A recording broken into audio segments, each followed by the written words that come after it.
Messieurs, dames, le bonjour. Aujourd'hui, nous allons parler du tant attendu Wonder Woman. Elle est arrivée sans se presser. Bref, la Wonder Woman est enfin arrivée sur nos écrans. Verdict. Le projet cinématographique de Wonder Woman est un véritable serpent de mer qui a duré aux environs de 15-20 ans. Il y a eu 1 milliard de projets autour de Wonder Woman qui n'ont jamais vu le jour. Les plus célèbres sont la production de Joss Whedon avec Cobie Smulders qui devait porter le diadème, la série télé dont le pilote a fuité avec Adrian Palicki, et Dieu merci que ça n'ait pas abouti parce que franchement ça partait très mal. Même si je l'aime bien la petite Adrian Palicki, mais t'es blonde, t'es pas brune, donc ça le fait pas du tout. Comment vous décrire Wonder Woman? C'est un personnage iconique dans l'imaginaire du monde entier. Elle est chargée de symboles au niveau du féminisme. C'est une des rares super-héroïnes qui fait jeu égal depuis plus de 50 ans avec Batman et Superman, et j'en passe. Ambassadrice de l'ONU, bref, il n'y a pas d'équivalent au niveau des super-héroïnes. Et quand tu t'attaques à un projet cinématographique avec elle, t'as pas intérêt de te planter parce que t'as attendu au tournant. Et faut pas y aller avec le dos de la cuillère, faut que tu fasses ces choses à fond, et c'est une grosse tâche que t'as à faire quand tu portes ce genre de film à l'écran. Car les haters te guettent. La Wonder, c'est le personnage à pression par excellence. C'est du stress pour toute une maison de production, c'est du stress pour toute une équipe de réalisateurs, tous les scénaristes, tout le staff qui travaille autour du film, l'actrice qui va porter ce rôle. Bref, c'est pas évident. Allez-y les voisins, niquez tout. Allez-y. On va pouvoir poursuivre. Je savais que tôt ou tard, le film allait voir le jour sur grand écran. Et il est arrivé en 2017. Notre Amazon est apparu pour la première fois sur grand écran dans le film Batman vs Superman. Une apparition qui était très prometteuse, parce que j'ai trouvé Gal Gadot très convaincante. J'avais des a priori très positifs, j'étais très excité. En voyant le film hier soir, j'ai kiffé ma race. C'était de la bombe atomique. J'ai envie de vous dire, enfin un vrai film sur une super-héroïne. En même temps, il n'y a pas de mal, parce que quand tu passes derrière Catwoman et Elektra, tu peux faire que mieux. C'était tellement de la merde. Mais là, c'était plus que mieux, c'était excellent. Ce film, bien qu'il ait toutes les qualités du blockbuster moderne, m'a ramené à mon enfance. Car ça m'a rappelé le très kitsch et inoubliable Wonder Woman, porté par Linda Carter, dont je suis très nostalgique. C'est une des premières séries que je regardais, j'étais en kiff sur elle. Comme 95% des gamins qui regardaient cette série à l'époque, on était tous amoureux de cette femme. I love you Linda Carter. Linda Carter, pour toi je garderai une éternelle flamme.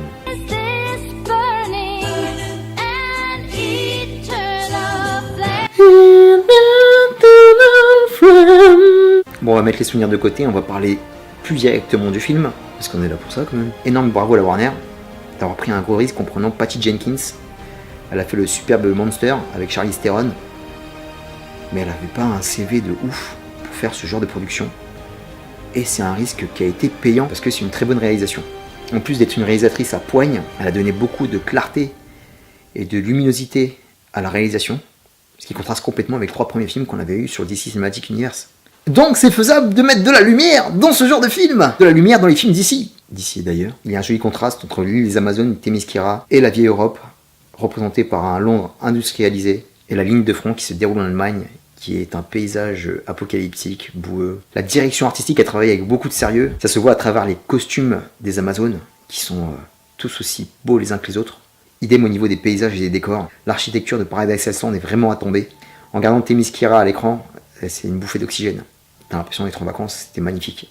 C'est sublimement détaillé aussi au niveau des décors, au niveau des palais, c'est super beau.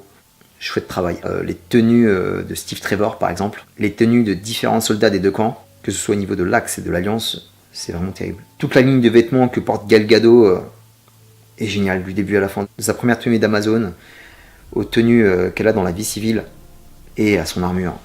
C'est époustouflant. Toute la première partie du film est consacrée aux Amazones, donc il y a une très bonne direction d'actrice. Après on peut dire aussi qu'il y a une très bonne direction d'acteur en général. On sent qu'il y a une très bonne osmose entre tous les acteurs du film, il n'y a rien à dire là-dessus. La mise en scène est géniale, l'action elle est pleine d'énergie, ça bastonne. Ce que j'ai surkiffé, c'est la puissance que dégagent les Amazones quand elles se tapent entre elles, ça fait très mal. Et j'ai kiffé aussi comment c'est filmé au niveau des scènes d'action.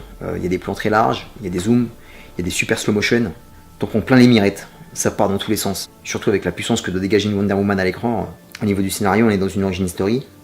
Pour être précis au niveau de la frise chronologique, c'est le préquel de Man of Steel, car l'action se déroule pendant la Première Guerre mondiale. C'est une histoire en 3 actes bien distincts. On a le droit à l'origin story de Diana, en tant qu'apprentie Amazon, qui sur ce premier acte est une combattante déterminée, mais qui n'a pas encore conscience de ses pouvoirs.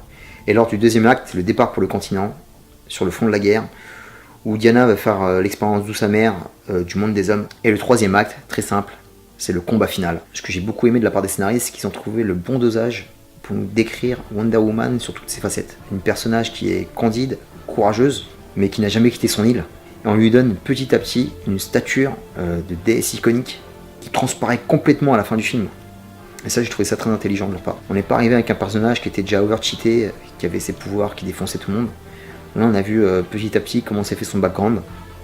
Et sans que ce soit ennuyeux, c'est passé plutôt fluide. Et c'est vraiment génial de lui avoir donné tant de profondeur. Et j'ai bien aimé aussi le point d'honneur qu'ont les scénaristes à lui montrer la guerre mondiale à l'échelle de la planète. Parce qu'à un moment, Steve Trevor, il parle de 25 nations qui se battent. Il ne parle pas que des États-Unis, de la France et de l'Angleterre qui se battent contre l'Allemagne. Il y a une scène qui m'a beaucoup marqué, c'est la scène de la gare, où on voit les différentes nationalités qui sont représentées, parce qu'on parle de 25 pays. C'était une guerre mondiale qui a concerné tout le monde, et les différents continents. On voit différentes couleurs de peau. On va dire, pour une production occidentale, c'est pratiquement du jamais vu. Et c'est bien que les scénaristes commencent à s'ouvrir là-dessus. Le film n'est pas manichéen pour un sou, tout le monde était présent dans cette guerre. Et c'est beaucoup marqué dans ce film. Parce qu'à l'époque, c'était pas les nazis, c'est important de le dire. C'était l'Empire allemand qui était représenté avec l'Empire austro-hongrois, qui était aussi accompagné de la Turquie. Et avec l'Empire ottoman, qui est ici représenté par le docteur Marou. Et je trouve ça génial d'avoir donné une telle résonance mondiale à ce film. C'est tout le monde qui se bat, c'est tout le monde qui fait un peu de la merde. Idem au niveau de l'équipe de Steve Trevor. On voit que c'est une équipe qui a différentes nationalités. On a un Maghrébin, on a un Indien d'Amérique. Pour bien marquer la différence, on ne met pas l'anglais habituel, on nous met un écossais. Et ça, c'est super bien vu parce que ça donne beaucoup de réalisme historique au récit. Pas Steve Rogers, Steve Trevor, qu'est-ce que tu racontes? Je suis en train de me mélanger avec les Steve. Et pour en revenir à l'esprit d'équipe, j'ai beaucoup aimé que ce ne soit pas un cavalier seul de la part de Wonder Woman. Là, elle est entourée. Parce que c'est pas une Wonder Woman finie qui arrive sur le front de la guerre. Elle a encore beaucoup de choses à apprendre. Et Steve Trevor, en plus d'être son partenaire, il fait jeu égal avec elle. Et c'est aussi son mentor. Il lui apprend les us et coutumes du monde des hommes. Un film beaucoup plus choral que les autres films de super-héros qu'on voit, qui sont beaucoup centrés sur le super-héros, par exemple, surtout les films de super-héros d'origine. Qu'on voit Doctor Strange, quand on voit Iron Man ou pareil Man of Steel, les mecs étaient livrés à eux-mêmes. Alors que là, Wonder Woman, elle est épaulée. Mais elle est épaulée justement, elle est épaulée parce qu'elle a besoin d'être épaulée. Et ça, c'est top. Encore un bon point au niveau du scénario, on a pris le temps pour une fois de développer des personnages secondaires. Steve Trevor, il a une belle part dans le film, parce qu'il est traité d'égal à égal avec Wonder Woman. Toute une histoire sur ce personnage qui est un personnage du comics qui compte. Pour ma part, c'est une de mes plus belles histoires d'amour qu'il y a dans les comics. Je kiffe leur relation à tous les deux. Et là, l'histoire d'amour est très belle. Elle est bien faite, elle est pas de nœud, elle est bien dosée. Ben voilà, c'est kiffant. Grâce à ça, en développant les personnages secondaires, ça nous donne un film d'équipe. On peut voir ça comme un buddy movie, on peut voir ça comme un film de potes. Ils se sont aussi attardés à développer le contexte politique de l'époque. Surtout au niveau du féminisme, il y a quelques tacles bien placés, que j'ai beaucoup aimé. Et moi qui n'étais pas du tout convaincu par l'humour qui transparaissait dans la première bande-annonce de Justice League qu'on a vu au Comic-Con 2016, j'ai été complètement conquis. Parce que c'est pas un humour gratuit, c'est un humour bien placé. La comédie, c'est de l'art. C'est pas, oui, il faut être drôle pour que tout le monde puisse s'éclater pendant le film. Ok, c'est du Wonder Woman, ok, c'est un film de super-héros, etc. Mais il y a le bon dosage à chaque fois, que ce soit au niveau de l'humour et de la gravité. Et ça, c'est top. Voir ça comme un défaut, et toujours la comparaison un peu malsaine avec Marvel, moi je vois ça comme un atout supplémentaire à l'univers d'ici. Parce que c'est bien qu'il y ait de temps en temps de la vanne, mais de la vanne bien placée. Very cool. J'ai beaucoup aimé la musique aussi. Le thème de la guerre de John Kingsell, qui passe à tous les coups. Moi, dès que j'entends, c'est la guerre. Il va y avoir du carton dans tous les sens.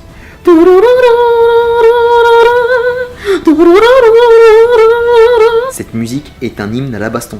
Tu sens que ça va percuter. Et la bande son en général est géniale. Rien à dire de ce côté-là. On va être honnête, rares sont les blockbusters qui sont parfaits. Il y a pour ma part quelques bémols. Les méchants. Voilà, les méchants, on n'a pas assez développé leur background. Et ils sont pas plus effrayants que ça en fait. Même si j'ai beaucoup aimé le clip de fin, je n'en dis pas plus, qui était pas mal amené. Voilà, j'ai été surpris, j'ai fait ouh, pas mal, pas mal. Là je valide. Un autre bémol, j'ai trouvé les effets spéciaux plutôt inégaux. Il y a des effets spéciaux qui sont plutôt géniaux, des super CGI qui passent à mort. Par contre, il y en a d'autres qui passent complètement à côté. Je veux pas dire que c'est de la merde, mais ça fait un peu tâche quoi. Ça ne dessert pas le film, mais moyen quoi. Ils auraient pu quand même me le faire. Voilà, bon après moi je suis pas non plus un mec qui est hyper regardant là-dessus. Si le film me plaît en général, je vais pas mettre des gros tacles, je vais pas mettre des Je vais pas mettre des mauvaises notes au film parce que y a 2-3 ratures. C'est pas grave. C'est pas méchant. Hein? La Warner, y avait-il un manque de budget quelque part? C'est toujours le même souci, hein. J'en parlais dans Iron Fist, c'est quand tu sors 2 gros films la même année. Il y a Justice League qui sort, qui est super attendu fin 2017. Et t'as Wonder Woman qui sort quelques mois avant. Je sais pas si c'est intelligent. Autre défaut. Ouais, j'ai pas été convaincu par Connie Nielsen en Hippolyte. Hippolyte, c'est un personnage qui est très important dans Wonder Woman. C'est la mère de Wonder Woman. C'est un personnage charismatique dans le comics. Et là, la nana, elle passe limite à côté de son rôle. J'ai trouvé ça un peu décevant de sa part. Surtout que c'est une bonne actrice, elle. Je l'ai bien aimé dans Following, dans Gladiator. Belle femme, une belle milf, hein. On va pas se le cacher. Mais là, ouais, bof, quoi, elle est triste. Dommage, Hippolyte, quoi.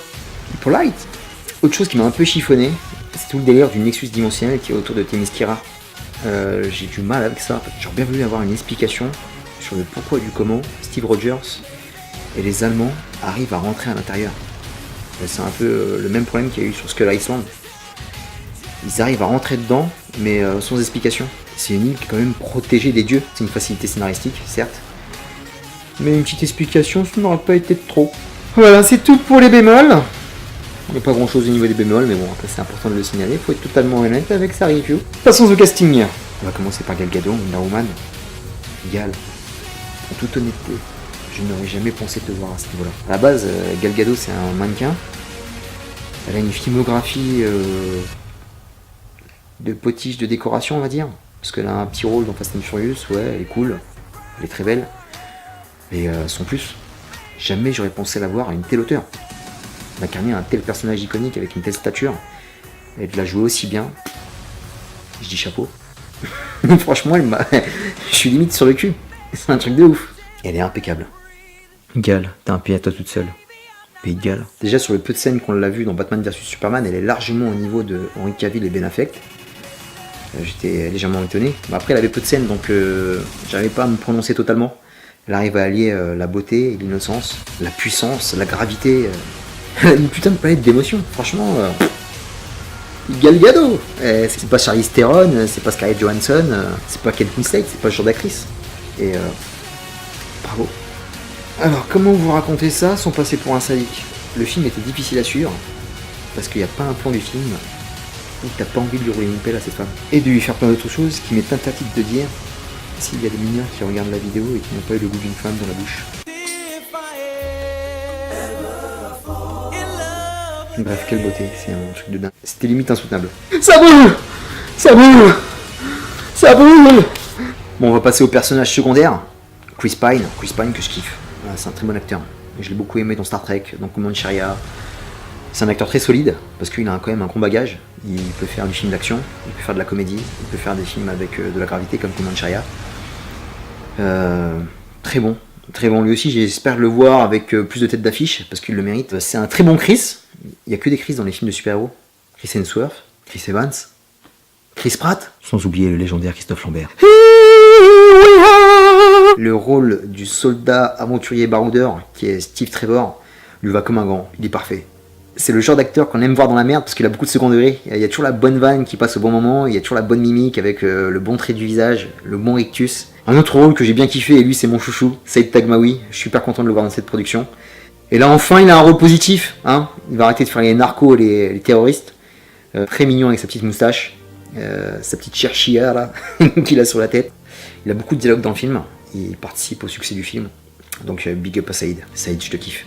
Petit coup de cœur, elle a une toute petite part dans le film, mais je l'ai beaucoup aimé. C'est Lucy Davis qui incarne Etta, l'assistante de Steve Trevor. Elle est excellente. Elle a pas beaucoup de dialogue, mais le peu qu'elle passe à l'écran, elle met quelques punchlines. Elle est très drôle et son rôle va droit au but. Une autre actrice que j'aime beaucoup, c'est la petite protégée de Pedro Almodovar, c'est Elena Anaya. Je l'ai découverte dans Parle avec elle. Elle a joué aussi dans Piel que Habito. Elle est très bonne dans le rôle du Docteur Marrow. J'aurais aimé qu'on la développe un peu plus parce que c'est une bonne actrice qui a du charisme et tout. Elle aurait pu faire quelque chose de même mieux. Donc, mais bon, sympa quand même. Autre rôle que j'ai beaucoup aimé, c'est David Fellis, qu'on voit pas mal là ces dernières années. On l'a vu dans Macbeth, on l'a vu dans Harry Potter. Il est excellent dans Fargo qui passe en ce moment. Très bon acteur. C'est la vieille école des acteurs britanniques qui fait toujours le taf. Voilà, je vais pas tous les citer. Franchement, en général, les acteurs, à part Connie Nielsen que j'ai trouvé moyenne, les autres, je les ai vraiment kiffés. Robin Wright, McKelly Capwell de Santa Barbara. qui comme d'habitude est magnifique. Le casting est vraiment juste et vraiment bon en général, il n'y a rien à dire là-dessus. Pour conclure sur la Wonder Woman, c'est une Wonder Woman qui met beaucoup de cœur, d'énergie et d'honnêteté à l'ouvrage, pour lesquels je pardonne les quelques maladresses ici et là. J'ai passé un super moment cinématographique, franchement en sortant de la salle j'avais un super feeling, et c'est ça que je recherche quand je regarde un blockbuster, en sortant de la salle léger, avec le sourire, avec la pêche, et Wonder Woman me l'a donné, donc voilà, je suis super heureux de ce film. Merci à Patty Jenkins, et en plus je suis super content parce que c'est elle qui va faire la suite de la franchise. Rendez-vous le 17 novembre pour la Justice League, je suis chaud bouillant. J'espère qu'il va tout éclater, j'espère qu'on va passer un bon moment. Quant à nous, je vous dis à très bientôt pour une prochaine vidéo. Portez-vous bien, matez un maximum de bons films, la paix sur vous. Je vous embrasse très fort. Peace. Wonder Woman! Gal Gadot, je t'aime, épouse-moi. Notre union et nos échanges de fluides ramènera la paix au Moyen-Orient, Inch'Allah. I love you. أنا أحبك Gal Gadot.